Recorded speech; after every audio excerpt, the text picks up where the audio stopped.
Bonjour, j'espère que vous allez bien. Aujourd'hui on se retrouve pour le jour 25 de Discoveria et on va parler drama. Je vous présente un drama que j'ai fini je crois il y a 2 semaines et que j'ai trouvé incroyable.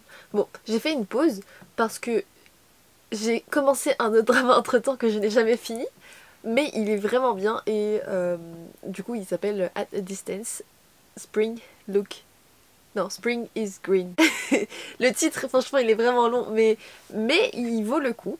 Vous pouvez le retrouver sur Viki et il fait 16 épisodes d'à peu près 1 heure. Je dirais que c'est un drama qui s'adresse à la jeunesse de nos jours. Je sais pas trop comment le dire mais je trouve que c'est le reflet des conséquences des réseaux sociaux, je trouve. C'est pas explicitement dit dessus parce qu'ils abordent pas du tout le thème des réseaux sociaux, mais c'est très axé sur l'apparence. Après, l'apparence c'est pas forcément sur les réseaux sociaux, mais c'est une grande conséquence. C'est un peu les apparences cachées. Je dirais c'est tout le contexte de ce drama et que j'ai trouvé super intéressant. Ça reste une romance, mais c'est beaucoup plus qu'une romance parce que du coup on a 3 personnages principaux. Enfin il y en a un qui est beaucoup plus principal, enfin il y en a un principal mais il y en a quand même 2 sur le côté qui sont quand même très importants. Donc ils forment un trio et je dirais que chacun a des soucis dans sa vie qui sont soit de la sphère financière, un trauma.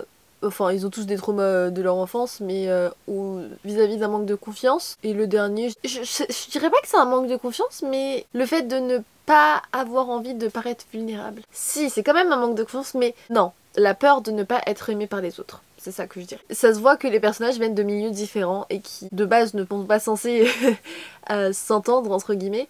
Du coup, on a quelqu'un qui vient d'un milieu très aisé et quelqu'un qui vient d'un milieu très précaire. Donc c'est un peu les chocs. Et de base, ils ne s'entendent pas du tout bien parce que y en a un qui fait semblant, qui veut être aimé par tout le monde et quitte à devoir payer, limite acheter ses amis, entre guillemets, parce que clairement il se fait utiliser pour ça mais ça le dérange pas parce que lui il sait qu'il est riche et que son objectif de vie à ce stade là c'était de plaire. Le second garçon, bah lui il déteste les personnes qui sont hypocrites et qui font semblant et donc problème, ils ne s'aiment pas entre eux. Donc c'est comme ça que l'histoire commence pour ces deux-là. Et ensuite, une fille va rentrer dans l'histoire. Il n'y a pas de triangle amoureux, je vous rassure. Et donc on va suivre ces personnages tout au long de leur cours en université et en dehors aussi.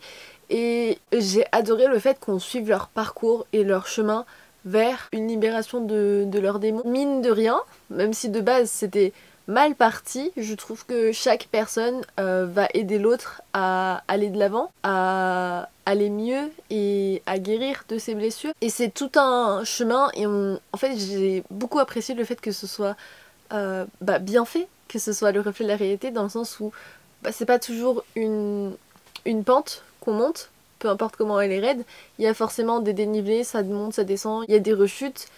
C'est la vie, il y a toujours des moments où ça va pas aller et oui je trouve que c'est très juste. Si je devais le définir en 3 points je dirais apparence trompeuse, des backgrounds, oui non je vais le définir comme problème personnel et en dernier relation parce que c'est un peu ça qui les sauve au final. Et voilà franchement n'hésitez vraiment pas à le regarder parce que je l'ai adoré et c'est tout pour cette recommandation, j'espère que ça vous aura plu, on se retrouve demain pour une nouvelle découverte.